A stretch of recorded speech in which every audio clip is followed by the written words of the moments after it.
ವಿರಾಮದ ಬಳಿಕ ಮತ್ತೊಮ್ಮೆ ಸ್ವಾಗತ. ಡಿಕೆ ಶಿವಕುಮಾರ್ ಹಾಗೂ ಮುನಿರತ್ನ ನಡುವಿನ ದ್ವೇಷ ಮನಸ್ತಾಪ ಈಗ ಮತ್ತೊಂದು ಹಂತವನ್ನು ತಲುಪಿದೆ. ಇಬ್ಬರ ನಡುವೆ ಮತ್ತೆ ವಾಕ್ಸಮರ ಜೋರಾಗಿದೆ. ಹಾಗಾದ್ರೆ ಇಬ್ಬರ ನಡುವಿನ ವಾಗ್ಯುದ್ಧ ಹೇಗಿದೆ ಇಲ್ಲಿದೆ ನೋಡಿ.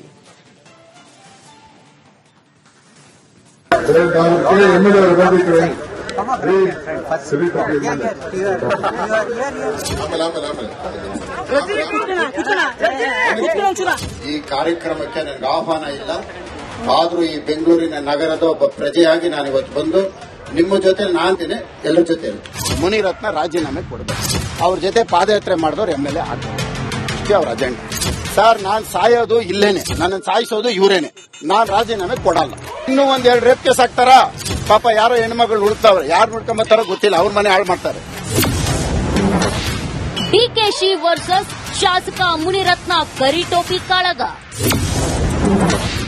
ಮತ್ತಿಕೆರೆಯ ಜೆಪಿ ಪಾರ್ಕ್ನಲ್ಲಿ ಮಹಾಯುದ್ಧ.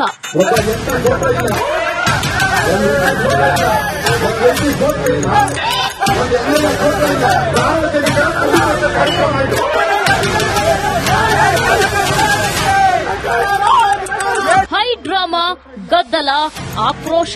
ಆರ್ಆರ್ ನಗರದ ರಾಜಕಾರಣ ಮತ್ತೊಂದು ಹಂತಕ್ಕೆ ಬಂದು ನಿಂತಿದೆ. ಇಂದು ಮತ್ತಿಕೆರೆಯ ಜೆಪಿ ಪಾರ್ಕ್ ಅಕ್ಷರಶಃ ರಣಾಂಗಣವಾಗಿ ಬದಲಾಗಿತ್ತು. ಡಿಸಿಎಂ ಡಿಕೆ ಶಿವಕುಮಾರ್ ಹೇಳಿದ ಆ ಒಂದು ಮಾತು ಮೊದಲೇ ಉರಿಯುತ್ತಿದ್ದ ಶಾಸಕ ಮುನಿರತ್ನರ ಪಿತ್ತ ನೆತ್ತಿಗೇರಿಸಿತ್ತು.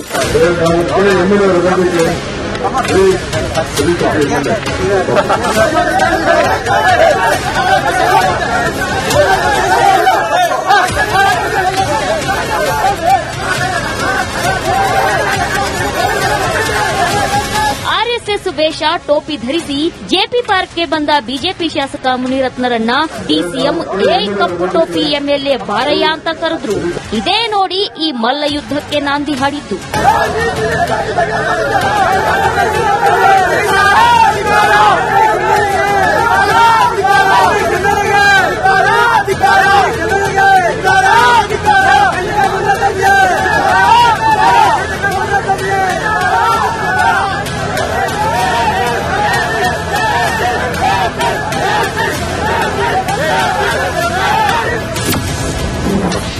ಇದೇನು ಕಾಂಗ್ರೆಸ್ ಕಾರ್ಯಕ್ರಮನ?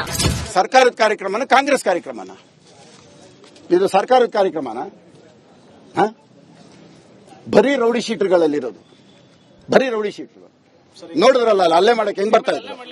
ಎಲ್ಲ ರೌಡಿ ಶೀಟರ್ಗಳ್ರಿ. ನೀವು ಪೊಲೀಸ್ ಅವ್ರು ಇಲ್ದೇ ಇದ್ರೆ ಇವತ್ತು ನನ್ನನ್ನು ಇವತ್ತು ಮುಗಿಸಿರೋರು ಇಲ್ಲಿ. ಇವತ್ತೇನಾದ್ರು ಜೀವಂತವಾಗಿದ್ದೀನಿ ಅಂದ್ರೆ ಅದಕ್ಕೆ ಕಾರಣ ಪೊಲೀಸ್ ಅವರು. ನೋಡಿದ್ರಲ್ಲ ನೀವೇ, ನಿಮ್ಮ ಹತ್ರ ಕ್ಲಿಪ್ಪಿಂಗ್ ಇಲ್ವಾ? ನನ್ನನ್ನು ಸಾಯಿಸುವುದೇ ಇವರ ಗುರಿ. ಮುನಿರತ್ನ ರಾಜೀನಾಮೆ ಕೊಡಬೇಕು. ಅವ್ರ ಜೊತೆ ಪಾದಯಾತ್ರೆ ಮಾಡಿದವ್ರು MLA ಆಗ್ಬೇಕು. ಇಷ್ಟೇ ಅವ್ರ ಅಜೆಂಡಾ. ಸರ್, ನಾನ್ ಸಾಯೋದು ಇಲ್ಲೇನೆ, ನನ್ನನ್ನು ಸಾಯಿಸೋದು ಇವರೇನೆ. ನಾನ್ ರಾಜೀನಾಮೆ ಕೊಡಲ್ಲ. ನಾನು ಹಿಂಗೆ ಇರ್ತೀನಿ. ನನ್ನ ಸಾಯಿಸೋದು ಅವರೇ, ಸಾಯೋದು ಅವರಿಂದನೇ. ಸಾಯ್ತೀನಿ ಹೊರತು ರಾಜೀನಾಮೆ ಕೊಡಲ್ಲ. ಇನ್ನೂ ಒಂದೆರಡು ರೇಪ್ ಕೇಸ್ ಹಾಕ್ತಾರ. ಈಗ ಇನ್ನೂ ಪೋಕ್ಸೋ ಕೇಸ್ ಹುಡುಕ್ತಾವ್ರೆ.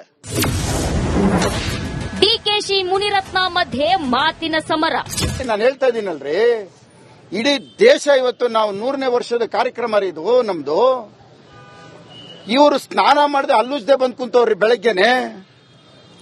ನಾನು ಪ್ರಾಮಾಣಿಕವಾಗಿ ನನ್ನ RSS ಸಂಸ್ಥೆ ನಾನು ಬಂದಿರೋದ್ರಿ. ನಾನು 5 ಗಂಟೆಗೆ ಎದ್ದು ಬಂದಿದ್ದೀನಿ. ನಾನು ರಾಜಕಾರಣ ಮಾಡ್ಬೇಕು ನೋಡಿ. ಪಾಪ RSS ಸಂಸ್ಥೆಗೆ ಅಗೌರವ ತರುವಂತ ಕೆಲಸ. ಇಲ್ಲಿ RSSಗೂ ಇದಕ್ಕೆ ಏನ್ ಸಂಬಂಧ? ಆ ಟೊಪ್ಪಿ ಹಾಕೊಂಡು, ಆ ಪ್ಯಾಂಟ್ ಹಾಕೊಂಡು ಅವ್ರದೇ ಆದಂತ ಒಂದು ಸಂಸ್ಥೆಯನ್ನ ಕೆಲಸ ಮಾಡ್ಕೊಂಡು ಹೋಗ್ತಾ ಇದ್ದಾರೆ. ಇದು ನನ್ಗಲ್ಲ ಅವಮಾನ, ಆ ಸಂಸ್ಥೆಗೆ ಅವಮಾನ ಇದೆ. ಆ ಸಂಸ್ಥೆ ಇತಿಹಾಸ ಇದೆ. ಇಲ್ಲಿ ಬಂದು ಶಾಸಕರಾಗಿ ಬಂದು ಮಾತಾಡಬಹುದಾಯ್ತು. ಈಗ ನೋಡಿ, ಎಲ್ಲ ಪೊಲೀಸವರು, ಜನ, ನಾಗರಿಕರೇ ಅವ್ರಿಗೆ ಓಡಿಸ್ತಾ ಇದ್ರು. ಸುಳ್ಳು ರೇಪ್ ಕೇಸ್ ಹಾಕಲು ಯತ್ನ. ಇನ್ನೂ ಒಂದೆರಡು ರೇಪ್ ಕೇಸ್ ಹಾಕ್ತಾರ. ಈಗ ಇನ್ನೂ ಪೋಕ್ಸೋ ಕೇಸ್ ಹುಡುಕ್ತಾವ್ರೆ. ಪಾಪ ಯಾರೋ ಹೆಣ್ಮಗಳು ಹುಡುಕ್ತಾವ್ರೆ, ಯಾರು ನೋಡ್ಕೊಂಬತ್ತಾರೋ ಗೊತ್ತಿಲ್ಲ, ಅವ್ರ ಮನೆ ಹಾಳು ಮಾಡ್ತಾರೆ. ರೇಪ್ ಕೇಸ್ಗಳು, ಸುಳ್ಳು ರೇಪ್ ಕೇಸ್ಗಳು ಹಾಕ್ತಿದ್ದಾರೆ ಅಂತ ಆರೋಪ ಮಾಡ್ತಾರೆ. ಸರ್ಕಾರನೇ ರೆಡಿ ಮಾಡ್ತಿದೆ ಅಂತ ಆರೋಪ ಮಾಡ್ತಿದ್ದಾರೆ. ಅದು ಡಿಕೆ ಶಿವಕುಮಾರ್ ಅವರನ್ನ ಸೋಲಿಸಿದ ನಂತರದಲ್ಲಿ ಅಂತ. ಹೌದಾ? ಟಾರ್ಗೆಟ್ ಪಾಲಿಟಿಕ್ಸ್ ಅಂತ ಬಹಳ ಸಂತೋಷ. ಅವ್ರಿಗೆ ಆ ಭಾವನೆ ಇತ್ತು ಅಂತಂದ್ರೆ ಅದಕ್ಕೆಲ್ಲ ಏಜೆನ್ಸಿಗಳಿದೆ, ಏಜೆನ್ಸಿಗೆ ಏನ್ ಬೇಕೋ ಫೈಲ್ ಮಾಡ್ತಾರೆ. ಡಿಕೆ ಶಿವಕುಮಾರ್ ಹಾಗೂ ಮುನಿರತ್ನ ನಡುವಿನ ಮಾತಿನ ಮಲ್ಲ ಯುದ್ಧ ಈಗ ರಾಜ್ಯ ರಾಜಕಾರಣದಲ್ಲಿ ಹಲ್ಚಲ್ ಎಬ್ಬಿಸಿದ್ದು, ಕೇಸರಿ ನಾಯಕರು ಕಾಂಗ್ರೆಸ್ ವಿರುದ್ಧ ಮುಗಿಬಿದ್ದಿದ್ದಾರೆ. ಧೈರ್ಯ ಇದ್ರೆ ಮುಸ್ಲಿಂ ಟೋಪಿ ಬಗ್ಗೆ ಮಾತಾಡ್ಲಿ. ಅವ್ರವ್ರ ಸ್ಟ್ಯಾಂಡರ್ಡ್ ತಕ್ಕಂತೆ ಅವ್ರು ಮಾತಾಡ್ತಾರ. ಅದ ಕರಿ ಟೋಪಿ ಹಾಕೋದು ಮುಸಲ್ಮಾನ್ಗ ಅದ ಜಾಳಗಿ ಟೋಪಿ ಬಾ ಅಂತ ಕರೀಲಿ ನೋಡೋಣ ಧೈರ್ಯ ಇದ್ರ ಒಬ್ಬ ಸಾಬ ಕರೀಲಿ ಹಾಕೊಂಡ್ ಬಂದಿರ್ತಾರಲ್ಲ, ಇವ್ರು ಹೋಗಿ ಹಾಕೊಂಡಿರ್ತಾರಲ್ಲ, ಕರೀಲಿ. ಅಂದ್ರೆ ಹಿಂದೂಗಳು ಏನಾದ್ರು ಮಾಡಿದ್ರೆ ಅವರಿಗೆ ಬಹಳ ಎಕ್ದಮ್ ಅಪಮಾನಿಸ್ಲಿಕ್ಕೆ ಬಹಳ ಸಮಯ ಹಿಡಿಯೋದಿಲ್ಲ. ಆದ್ರೆ ಮುಸಲ್ಮಾನರಿಗೆ ಮಾತ್ರ ಎಲ್ಲ ನಡೀತದೆ. ಅವ್ರಿಗೆ ಅನ್ನಂತ ಹೇಳ್ರಿ, ಏನಾಗತ್ ನೋಡ್ರಿ. ಆಮೇಲೆ ಇವ್ರು ಆಡಳಿತ ನಡೆಸ್ಲಿಕ್ಕೆ ಸಾಧ್ಯ ಆಗುದಿಲ್ಲ, ಹಂಗ್ ಮಾಡ್ತಾರ ಅವ್ರು. ಚುನಾವಣೆಯ ಹತಾಶೆಯಿಂದ ಈ ರೀತಿ ಡಿಕೆ ಶಿವಕುಮಾರ್ ನಡೆದುಕೊಳ್ಳುತ್ತಿದ್ದಾರೆ ಅನ್ನೋದು ನನ್ನ ಭಾವನೆ. ಮತ್ತೊಂದು ಕಡೆ ಮುಖ್ಯಮಂತ್ರಿ ಕುರ್ಚಿಯ ಹಗ್ಗ ಜಗ್ಗಾಟ, ಲೋಕಸಭಾ ಚುನಾವಣೆಯ ಸೋಲು. ಹಾಗಾಗಿ ದಿನೇ ದಿನೇ ಡಿಕೆ ಶಿವಕುಮಾರ್ ಅವರ ಹೇಳಿಕೆಗಳು, ಅವರ ನಡವಳಿಕೆಗಳು, ಅವರ ಘನತೆಯನ್ನು ಕೂಡ ಕುಗ್ಗಿಸುವಂತ ಕೆಲಸ ಮಾಡ್ತಾ ಇದೆ. ಆ ಸ್ಥಾನವನ್ನು ಕೂಡ ಮರಿತಾ ಇದ್ದಾರೆ. ಆ ಒಂದು ರೀತಿ ದರ್ಪದಿಂದ ಇವತ್ತು ಅವರ ನಡವಳಿಕೆ ಏನಿದೆ ಇದು ಖಂಡಿತ ಸರಿಯಲ್ಲ, ಅಕ್ಷಮ್ಯ ಅಪರಾಧ. ಇವತ್ತು ಮುನಿರತ್ನ ಅವರಿಗೆ ಮಾಡಿರುವಂತಹ ಅಪಮಾನ ಅಲ್ಲ, ರಾಜರಾಜೇಶ್ವರಿ ವಿಧಾನಸಭಾ ಕ್ಷೇತ್ರದ ಮತದಾರರಿಗೆ ಮಾಡಿರುವಂತಹ ಅಪಮಾನ ಇದು. ಕಾಂಗ್ರೆಸ್ನದ್ದು ಗೂಂಡಾಗಿರಿ ಸಂಸ್ಕೃತಿ. ಅಲ್ಲಿನ ಶಾಸಕರಿಗೆ, ಲೋಕಸಭಾ ಸದಸ್ಯರಿಗೆ ಗೌರವ ಕೊಟ್ಟಿಲ್ಲ, ಹಲ್ಲೆ ಮಾಡೋ ಪ್ರಯತ್ನ ಮಾಡಿದ್ದಾರೆ ಮುನಿರತ್ನ ಮೇಲೆ. ಇದೊಂದು ಖಂಡನೀಯ. ಇದು ಕಾಂಗ್ರೆಸ್ಸಿನ ಸಂಸ್ಕೃತಿಯನ್ನ ತೋರಿಸುತ್ತೆ. ಕಾಂಗ್ರೆಸ್ಸಿನ ಗೂಂಡಾಗಿರಿ, ಮೊದಲಿಂದನೂ ಅವರು ಗೂಂಡಾಗಿರಿ ಮಾಡ್ಕೊಂಡೇ ಬಂದವರು. ಆ ಗೂಂಡಾಗಿರಿ ಮಾಡ್ತಾ ಇದ್ದಾರೆ. ನನ್ಗನ್ಸುತ್ತೆ ಇನ್ನು 2 ವರ್ಷ ಇರೋದು. ಯಾಕೆ ಗೂಂಡಾಗಿರಿ ಎಲ್ಲ ಮಾಡಕ್ ಹೋಗ್ತೀರಾ? 2 ವರ್ಷ ಆದ್ಮೇಲೆ ಇದೇ ನಿಮ್ಗೆ ರಿಪೀಟ್ ಆಗುತ್ತೆ. ನೀವೇನೇನ್ ಮಾಡಿದಿರೋ ಅದೆಲ್ಲಾನು ಕೂಡ ಜನ ರಿಪೀಟ್ ಮಾಡ್ತಾರೆ ನಿಮ್ಗೆ. ಕೇಸರಿ ನಾಯಕರು ಡಿಕೆಶಿ ಹಾಗೂ ಕಾಂಗ್ರೆಸ್ ವಿರುದ್ಧ ಕಿಡಿಕಾರಿದ್ರೆ ಇತ ಕಾಂಗ್ರೆಸ್ ನಾಯಕಿ ಕುಸುಮಾ ಮುನಿರತ್ನ ಹೇಳೋದೆಲ್ಲ ಸುಳ್ಳು, ಬೇಕಂತಲೇ ಕಿರಿಕ್ ಮಾಡಿದ್ದಾರೆ ಎಂದಿದ್ದಾರೆ. ಆಸ್ ಪರ್ ಪ್ರೋಟೋಕಾಲ್ ಅವ್ರಿಗೆ ಆಹ್ವಾನ ಹೋಗೇ ಹೋಗಿರುತ್ತೆ. ಪ್ರಜಾಪ್ರಭುತ್ವದಲ್ಲಿ ಶಾಸಕರಿಗೆ ಕೊಡಬೇಕಾಗದಂತ ಗೌರವವನ್ನ ಯಾರು ಕೊಡ್ಲೇಬೇಕಾಗತ್ತೆ. ಅದನ್ನ ಯಾರು ಕೂಡ ಅಲ್ಲಗಲಿಕ್ಕೆ ಸಾಧ್ಯ ಇಲ್ಲ. ಇವತ್ತು ಆಹ್ವಾನ ಬಂದಿದ್ರು, ದುರುದ್ದೇಶದಿಂದ ಇಲ್ಲಿ ನಾನು ಕರೆದಿಲ್ಲ ಅಂತ ಹೇಳಿ ಒಂದು ಗಲಾಟೆಯನ್ನ ಮಾಡಬೇಕು, ಒಂದ್ ರೀತಿ ಒಂದು ಎಲ್ರಿಗೂ ಅವಮಾನವನ್ನ ಮಾಡಬೇಕು ಅಂತ ಹೇಳಿ ಬಂದು ಆರೋಪವನ್ನು ಅವ್ರು ಹೇಳ್ತಾರೆ, ಸುಳ್ಳು ಹೇಳ್ತಿರ್ತಾರೆ. ಅವ್ರಿಗೆ ಅದೇ ಅಭ್ಯಾಸ ಆಗಿದೆ. ಸೊ ಅದನ್ನ ಅವ್ರು ಮಾಡ್ತಿದ್ದಾರೆ. ಸದನದಲ್ಲೇ ಆರ್ಎಸ್ಎಸ್ ಗೀತೆ ಹಾಡಿದ್ದ ಡಿಕೆಶಿ ಆರ್ಎಸ್ಎಸ್ ಟೋಪಿಯನ್ನ ಅವಮಾನಿಸಿರೋದು ಕೆಂಗಣ್ಣಿಗೆ ಗುರಿಯಾಗಿದ್ದು, ಈ ಬಾರಿ ಈ ಪ್ರಹಸನ ಎಲ್ಲಿ ಹೋಗಿ ಮುಟ್ಟುತ್ತೋ ಕಾದು ನೋಡಬೇಕಿದೆ. Political bureau, Republic Kannada. ವಿರಾಮದ ಬಳಿಕ ಮತ್ತೊಮ್ಮೆ ಸ್ವಾಗತ. ಡಿಕೆ ಶಿವಕುಮಾರ್ ಹಾಗೂ ಮುನಿರತ್ನ ನಡುವಿನ ದ್ವೇಷ, ಮನಸ್ತಾಪ ಈಗ ಮತ್ತೊಂದು ಹಂತವನ್ನು ತಲುಪಿದೆ. ಇಬ್ಬರ ನಡುವೆ ಮತ್ತೆ ವಾಕ್ಸಮರ ಜೋರಾಗಿದೆ. ಹಾಗಾದ್ರೆ ಇಬ್ಬರ ನಡುವಿನ ವಾಗ್ಯುದ್ಧ ಹೇಗಿದೆ ಇಲ್ಲಿದೆ ನೋಡಿ.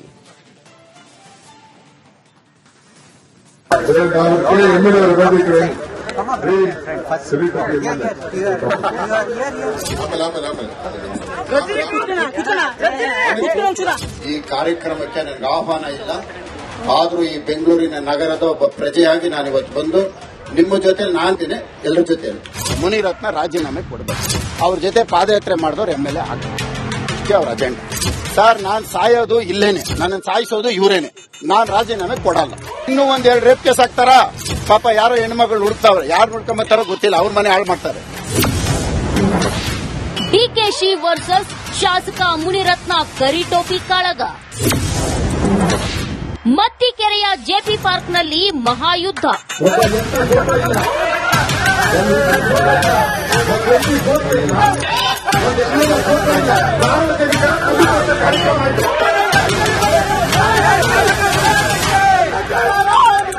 ಹೈ ಡ್ರಾಮಾ, ಗದ್ದಲ, ಆಕ್ರೋಶ.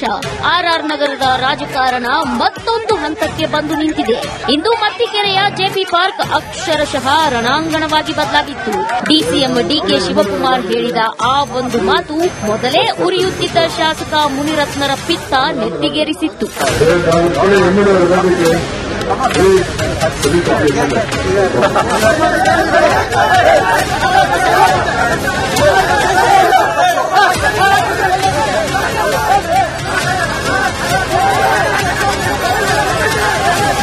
ಆರ್ಎಸ್ಎಸ್ ವೇಷ, ಟೋಪಿ ಧರಿಸಿ ಜೆಪಿ ಪಾರ್ಕ್ಗೆ ಬಂದ ಬಿಜೆಪಿ ಶಾಸಕ ಮುನಿರತ್ನರನ್ನ ಡಿಸಿಎಂ ಕಪ್ಪು ಟೋಪಿ MLA ಬಾರಯ್ಯ ಅಂತ ಕರೆದ್ರು.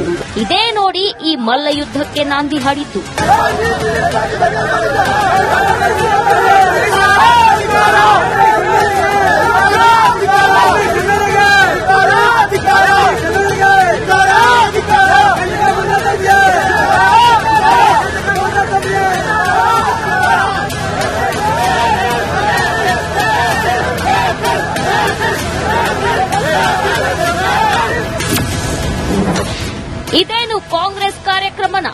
ಸರ್ಕಾರದ ಕಾರ್ಯಕ್ರಮನ ಕಾಂಗ್ರೆಸ್ ಕಾರ್ಯಕ್ರಮನ? ಇದು ಸರ್ಕಾರದ ಕಾರ್ಯಕ್ರಮನ? ಬರೀ ರೌಡಿ ಶೀಟರ್ಗಳಲ್ಲಿರೋದು, ಬರೀ ರೌಡಿ ಶೀಟರ್ಗಳು. ನೋಡಿದ್ರಲ್ಲ ಅಲ್ಲೇ ಮಾಡಕ್ಕೆ ಹೆಂಗ್ ಬರ್ತಾ ಇದ್ರು? ಎಲ್ಲ ರೌಡಿ ಶೀಟರ್ಗಳ್ರಿ. ನೀವು ಪೊಲೀಸ್ ಅವ್ರು ಇಲ್ದೇ ಇದ್ರೆ ಇವತ್ತು ನನ್ನನ್ನು ಇವತ್ತು ಮುಗಿಸಿರೋರು ಇಲ್ಲಿ. ಇವತ್ತೇನಾದ್ರು ಜೀವಂತವಾಗಿದ್ದೀನಿ ಅಂದ್ರೆ ಅದಕ್ಕೆ ಕಾರಣ ಪೊಲೀಸ್ ಅವರು. ನೋಡಿದ್ರಲ್ಲ ನೀವೇ, ನಿಮ್ಮ ಹತ್ರ ಕ್ಲಿಪ್ಪಿಂಗ್ ಇಲ್ವಾ? ನನ್ನನ್ನು ಸಾಯಿಸುವುದೇ ಇವರ ಗುರಿ. ಮುನಿರತ್ನ ರಾಜೀನಾಮೆ ಕೊಡಬೇಕು, ಅವ್ರ ಜೊತೆ ಪಾದಯಾತ್ರೆ ಮಾಡಿದವ್ರು MLA ಆಗ್ಬೇಕು, ಇಷ್ಟೇ ಅವ್ರ ಅಜೆಂಡಾ. ಸರ್, ನಾನ್ ಸಾಯೋದು ಇಲ್ಲೇನೆ, ನನ್ನನ್ನು ಸಾಯಿಸೋದು ಇವರೇನೆ.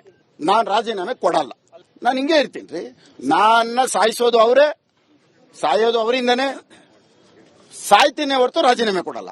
ಇನ್ನೂ 1-2 ರೇಪ್ ಕೇಸ್ ಹಾಕ್ತಾರಾ? ಈಗ ಇನ್ನೂ ಪೋಕ್ಸ್ಕೋ ಕೇಸ್ ಹುಡುಕ್ತಾವ್ರೆ.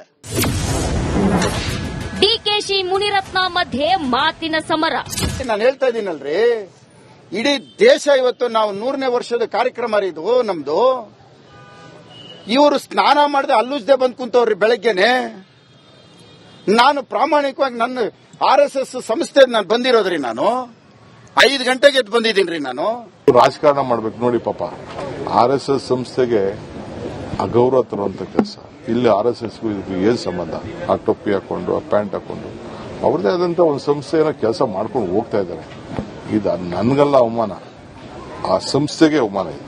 ಆ ಸಂಸ್ಥೆ ಇತಿಹಾಸ ಇದೆ. ಇಲ್ಲಿ ಬಂದು ಶಾಸಕರಾಗಿ ಬಂದು ಮಾತಾಡಬಹುದಾಯ್ತು. ಈಗ ನೋಡಿ, ಎಲ್ಲ ಪೊಲೀಸವರು, ಜನ, ನಾಗರಿಕರೇ ಅವ್ರಿಗೆ ಓಡಿಸ್ತಾ ಇದ್ರು. ಸುಳ್ಳು ರೇಪ್ ಕೇಸ್ ಹಾಕಲು ಯತ್ನ. ಇನ್ನೂ 1-2 ರೇಪ್ ಕೇಸ್ ಹಾಕ್ತಾರಾ? ಈಗ ಇನ್ನೂ ಪೋಕ್ಸ್ಕೋ ಕೇಸ್ ಹುಡುಕ್ತಾವ್ರೆ. ಪಾಪ ಯಾರೋ ಹೆಣ್ಮಗಳು ಹುಡುಕ್ತಾವ್ರೆ. ಯಾರು ಹುಡ್ಕೊಂಬತ್ತಾರೋ ಗೊತ್ತಿಲ್ಲ, ಅವ್ರ ಮನೆ ಹಾಳು ಮಾಡ್ತಾರೆ. ರೇಪ್ ಕೇಸ್ಗಳು, ಸುಳ್ಳು ರೇಪ್ ಕೇಸ್ಗಳು ಹಾಕ್ತಿದ್ದಾರೆ ಅಂತ ಆರೋಪ ಮಾಡ್ತಾರೆ. ಸರ್ಕಾರನೇ ರೆಡಿ ಮಾಡ್ತಿದೆ ಅಂತ ಆರೋಪ ಮಾಡ್ತಿದ್ದಾರೆ. ಅದು DK ಶಿವಕುಮಾರ್ ಅವರನ್ನ ಸೋಲಿಸಿದ ನಂತರದಲ್ಲಿ ಅಂತ. ಹೌದಾ? ಬಹಳ ಸಂತೋಷ. ಅವ್ರಿಗೆ ಆ ಭಾವನೆ ಇತ್ತು ಅಂತಂದ್ರೆ ಅದಕ್ಕೆಲ್ಲ ಏಜೆನ್ಸಿಗಳಿದೆ, ಏಜೆನ್ಸಿಗೆ ಏನ್ ಬೇಕೋ ಫೈಲ್ ಮಾಡ್ತಾರೆ. ಡಿಕೆ ಶಿವಕುಮಾರ್ ಹಾಗೂ ಮುನಿರತ್ನ ನಡುವಿನ ಮಾತಿನ ಮಲ್ಲ ಯುದ್ಧ ಈಗ ರಾಜ್ಯ ರಾಜಕಾರಣದಲ್ಲಿ ಹಲ್ಚಲ್ ಎಬ್ಬಿಸಿದ್ದು, ಕೇಸರಿ ನಾಯಕರು ಕಾಂಗ್ರೆಸ್ ವಿರುದ್ಧ ಮುಗಿಬಿದ್ದಿದ್ದಾರೆ. ಧೈರ್ಯ ಇದ್ರೆ ಮುಸ್ಲಿಂ ಟೋಪಿ ಬಗ್ಗೆ ಮಾತಾಡ್ಲಿ. ಅವರವ್ರ ಸ್ಟ್ಯಾಂಡರ್ಡ್ ತಕ್ಕಂತ ಅವ್ರು ಮಾತಾಡ್ತಾರ. ಅದ ಕರಿ ಟೋಪಿ ಹಾಕೋದು ಮುಸಲ್ಮಾನ್ಗ ಅದ ಜಾಳಗಿ ಟೋಪಿ ಬಾ ಅಂತ ಕರೀಲಿ ನೋಡೋಣ ಧೈರ್ಯ ಇದ್ರ ಒಬ್ಬ ಸಾಬ ಕರೀಲಿ, ಹಾಕೊಂಡ್ಬಂದಿರ್ತಾರಲ್ಲ, ಇವ್ರು ಹೋಗಿ ಹಾಕೊಂಡಿರ್ತಾರಲ್ಲ, ಕರೀಲಿ. ಅಂದ್ರೆ ಹಿಂದೂಗಳು ಏನಾದ್ರು ಮಾಡಿದ್ರೆ ಅವರಿಗೆ ಬಹಳ ಎಕ್ದಮ್ ಅಪಮಾನಿಸ್ಲಿಕ್ಕೆ ಬಹಳ ಸಮಯ ಹಿಡಿಯೋದಿಲ್ಲ. ಆದ್ರೆ ಮುಸಲ್ಮಾನರಿಗೆ ಮಾತ್ರ ಎಲ್ಲ ನಡೀತದೆ. ಅವ್ರಿಗೆ ಅನ್ನಂತ ಹೇಳ್ರಿ, ಏನಾಗತ್ ನೋಡ್ರಿ. ಆಮೇಲೆ ಇವ್ರು ಆಡಳಿತ ನಡೆಸ್ಲಿಕ್ಕೆ ಸಾಧ್ಯ ಆಗುದಿಲ್ಲ, ಹಂಗ್ ಮಾಡ್ತಾರ ಅವರು. ಚುನಾವಣೆಯ ಹತಾಶೆಯಿಂದ ಈ ರೀತಿ DK ಶಿವಕುಮಾರ್ ನಡೆದುಕೊಳ್ಳುತ್ತಿದ್ದಾರೆ ಅನ್ನೋದು ನನ್ನ ಭಾವನೆ. ಮತ್ತೊಂದು ಕಡೆ ಮುಖ್ಯಮಂತ್ರಿ ಕುರ್ಚಿಯ ಹಗ್ಗ ಜಗ್ಗಾಟ, ಲೋಕಸಭಾ ಚುನಾವಣೆಯ ಸೋಲು. ಹಾಗಾಗಿ ದಿನೇ ದಿನೇ DK ಶಿವಕುಮಾರ್ ಅವರ ಹೇಳಿಕೆಗಳು, ಅವರ ನಡವಳಿಕೆಗಳು, ಅವರ ಘನತೆಯನ್ನು ಕೂಡ ಕುಗ್ಗಿಸುವಂತ ಕೆಲಸ ಮಾಡ್ತಾ ಇದೆ. ಆ ಸ್ಥಾನವನ್ನು ಕೂಡ ಮರಿತಾ ಇದ್ದಾರೆ. ಆ ಒಂದು ರೀತಿ ದರ್ಪದಿಂದ ಇವತ್ತು ಅವರ ನಡವಳಿಕೆ ಏನಿದೆ, ಇದು ಖಂಡಿತ ಸರಿಯಲ್ಲ, ಅಕ್ಷಮ್ಯ ಅಪರಾಧ. ಇವತ್ತು ಮುನಿರತ್ನ ಅವರಿಗೆ ಮಾಡಿರುವಂತಹ ಅಪಮಾನ ಅಲ್ಲ, ರಾಜರಾಜೇಶ್ವರಿ ವಿಧಾನಸಭಾ ಕ್ಷೇತ್ರದ ಮತದಾರರಿಗೆ ಮಾಡಿರುವಂತಹ ಅಪಮಾನ ಇದು. ಕಾಂಗ್ರೆಸ್ನದ್ದು ಗೂಂಡಾಗಿರಿ ಸಂಸ್ಕೃತಿ. ಅಲ್ಲಿನ ಶಾಸಕರಿಗೆ, ಲೋಕಸಭಾ ಸದಸ್ಯರಿಗೆ ಗೌರವ ಕೊಟ್ಟಿಲ್ಲ, ಹಲ್ಲೆ ಮಾಡೋ ಪ್ರಯತ್ನ ಮಾಡಿದ್ದಾರೆ ಮುನಿರತ್ನ ಮೇಲೆ. ಇದೊಂದು ಖಂಡನೀಯ. ಇದು ಕಾಂಗ್ರೆಸ್ಸಿನ ಸಂಸ್ಕೃತಿಯನ್ನ ತೋರಿಸುತ್ತೆ. ಕಾಂಗ್ರೆಸ್ಸಿನ ಗೂಂಡಾಗಿರಿ, ಮೊದಲಿಂದನೂ ಅವರು ಗೂಂಡಾಗಿರಿ ಮಾಡ್ಕೊಂಡೇ ಬಂದವರು. ಆ ಗೂಂಡಾಗಿರಿ ಮಾಡ್ತಾ ಇದ್ದಾರೆ. ನನ್ಗನ್ಸುತ್ತೆ ಇನ್ನು 2 ವರ್ಷ ಇರೋದು. ಯಾಕೆ ಗೂಂಡಾಗಿರಿ ಎಲ್ಲ ಮಾಡಕ್ ಹೋಗ್ತೀರಾ? 2 ವರ್ಷ ಆದ್ಮೇಲೆ ಇದೇ ನಿಮ್ಗೆ ರಿಪೀಟ್ ಆಗುತ್ತೆ. ನೀವೇನೇನ್ ಮಾಡಿದಿರೋ ಅದೆಲ್ಲಾನು ಕೂಡ ಜನ ರಿಪೀಟ್ ಮಾಡ್ತಾರೆ ನಿಮ್ಗೆ. ಕೇಸರಿ ನಾಯಕರು ಡಿಕೆಶಿ ಹಾಗೂ ಕಾಂಗ್ರೆಸ್ ವಿರುದ್ಧ ಕಿಡಿಕಾರಿದ್ರೆ, ಇತ ಕಾಂಗ್ರೆಸ್ ನಾಯಕಿ ಕುಸುಮಾ ಮುನಿರತ್ನ ಹೇಳೋದೆಲ್ಲ ಸುಳ್ಳು, ಬೇಕಂತಲೇ ಕಿರಿಕ್ ಮಾಡಿದ್ದಾರೆ ಎಂದಿದ್ದಾರೆ. ಆಸ್ ಪರ್ ಪ್ರೋಟೋಕಾಲ್ ಅವ್ರಿಗೆ ಆಹ್ವಾನ ಹೋಗೇ ಹೋಗಿರುತ್ತೆ. ಪ್ರಜಾಪ್ರಭುತ್ವದಲ್ಲಿ ಶಾಸಕರಿಗೆ ಕೊಡಬೇಕಾಗದಂತ ಗೌರವವನ್ನ ಯಾರು ಕೊಡ್ಲೇಬೇಕಾಗತ್ತೆ. ಅದನ್ನ ಯಾರು ಕೂಡ ಅಲ್ಲಗಳಿಕ್ ಸಾಧ್ಯ ಇಲ್ಲ. ಇವತ್ತು ಆಹ್ವಾನ ಬಂದಿದ್ರು, ದುರುದ್ದೇಶದಿಂದ ಇಲ್ಲಿ ನಾನು ಕರೆದಿಲ್ಲ ಅಂತ ಹೇಳಿ ಒಂದು ಗಲಾಟೆಯನ್ನ ಮಾಡಬೇಕು, ಒಂದ್ ರೀತಿ ಒಂದು ಎಲ್ರಿಗೂ ಅವಮಾನವನ್ನ ಮಾಡಬೇಕು ಅಂತ ಹೇಳಿ ಬಂದು ಆರೋಪವನ್ನು ಅವ್ರು ಹೇಳ್ತಾರೆ, ಸುಳ್ಳು ಹೇಳ್ತಿರ್ತಾರೆ. ಅವ್ರಿಗೆ ಅದೇ ಅಭ್ಯಾಸ ಆಗಿದೆ. ಸೊ ಅದನ್ನ ಅವ್ರು ಮಾಡ್ತಿದ್ದಾರೆ. ಸದನದಲ್ಲೇ RSS ಗೀತೆ ಹಾಡಿದ್ದ ಡಿಕೆಶಿ RSS ಟೋಪಿಯನ್ನ ಅವಮಾನಿಸಿರೋದು ಕೆಂಗಣ್ಣಿಗೆ ಗುರಿಯಾಗಿದ್ದು, ಈ ಬಾರಿ ಈ ಪ್ರಹಸನ ಎಲ್ಲಿ ಹೋಗಿ ಮುಟ್ಟುತ್ತೋ ಕಾದು ನೋಡಬೇಕಿದೆ. Political bureau, Republic Kannada.